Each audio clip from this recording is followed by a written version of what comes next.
welcome back to the channel. I'm Stacy and you're watching Pop Culture Time Machine, where we hit rewind and relive the legendary, the cringy, and the unforgettable moments that happened this very week way back when. Let's dive in.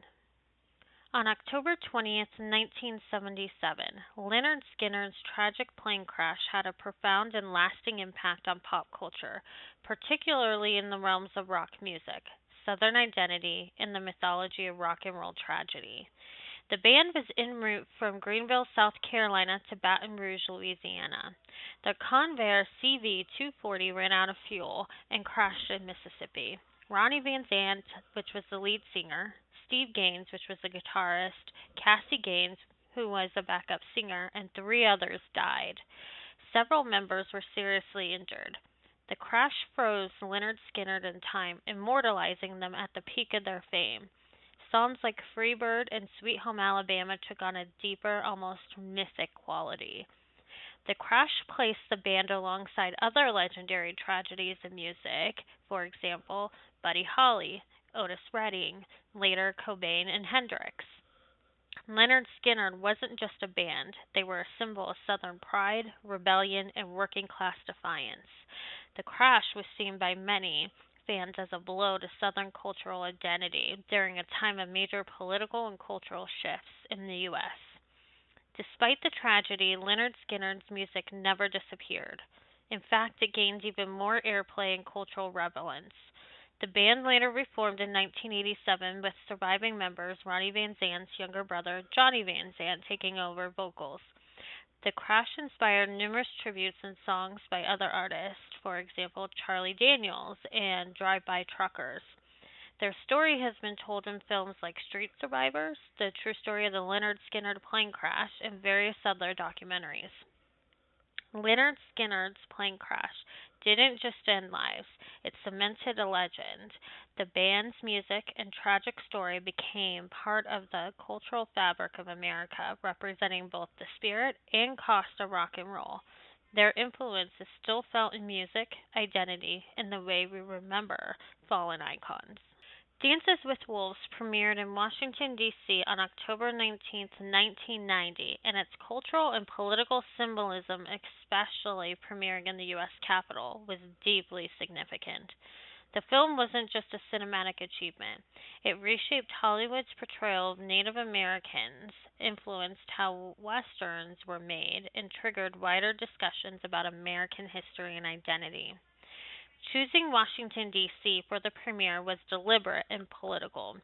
It aligned with the film's central themes of re examining American history, the treatment of Native Americans, and questioning imperialism.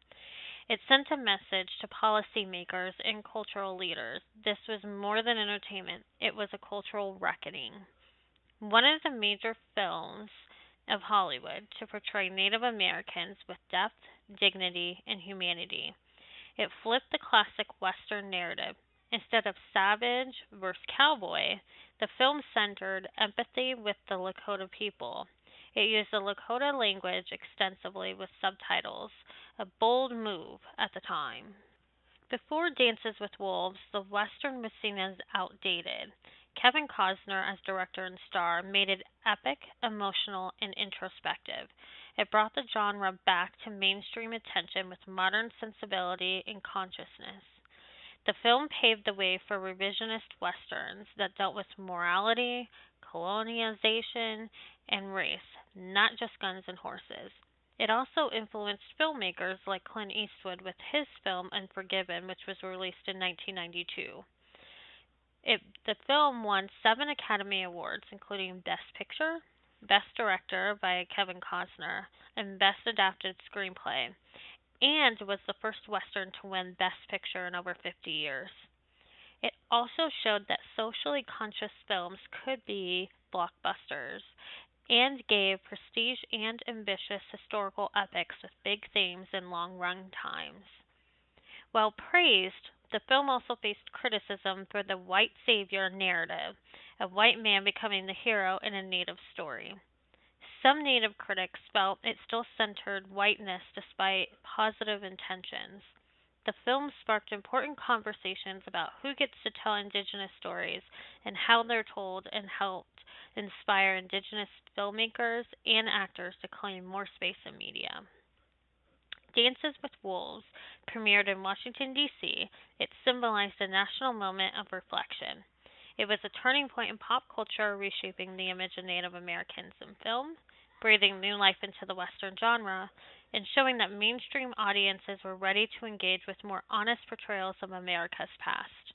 It was entertainment, but also education and confrontation wrapped in Hollywood storytelling. Now, here is your Did You Know of the Week. On October 23rd, 1958, the Smurfs comics debuted in the Belgian magazine Spyro, created by Belgian cartoonist Peyo. Though they started as minor side characters, the Smurfs quickly exploded into a global pop culture phenomenon with an impact that stretched far beyond comics. Originating in the Franco-Belgian comic scene, the Smurfs became one of the first European comic franchises to break into the mainstream in the US and globally, especially after the 1980s cartoon series. It showed that cute, humorous, non-violent characters could succeed alongside action-driven heroes. It also helped diversify what comic storytelling could be, accessible to all ages, culturally neutral, yet full of satire and personality. The Smurfs became a household, nationwide, worldwide name thanks to the NBC animated series that ran from 1981 to 1989, produced by Hanna-Barbera. At its peak, it was watched by millions of children weekly and ran for 9 seasons. It solidified the idea that animated shows tied to toys and merchandise could dominate Saturday morning TV. It also inspired other kid friendly franchisable properties such as Care Bears, My Little Pony, Teenage Mutant Ninja Turtles, and many, many others. The Smurfs lived in a detailed, self contained fantasy world, mushroom houses, magical forest, and a single wise leader, Papa Smurf, with over 100 named Smurfs, each embodying a specific personality or trait, like brainy, jokey, grouchy. They became early templates for character branding, a precursor to how franchises like Pokemon and Minions would use many unique collectible characters.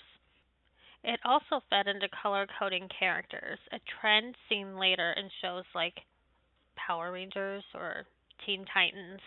Their uniformity, all male, blue, small, sparked academic and pop interpretations. Were they a communist utopia or totalitarian state? Was Papa Smurf a benevolent leader or a symbol of control? The Smurfs became a ubiquitous that mocking them became part of their legacy, a sign of cultural saturation.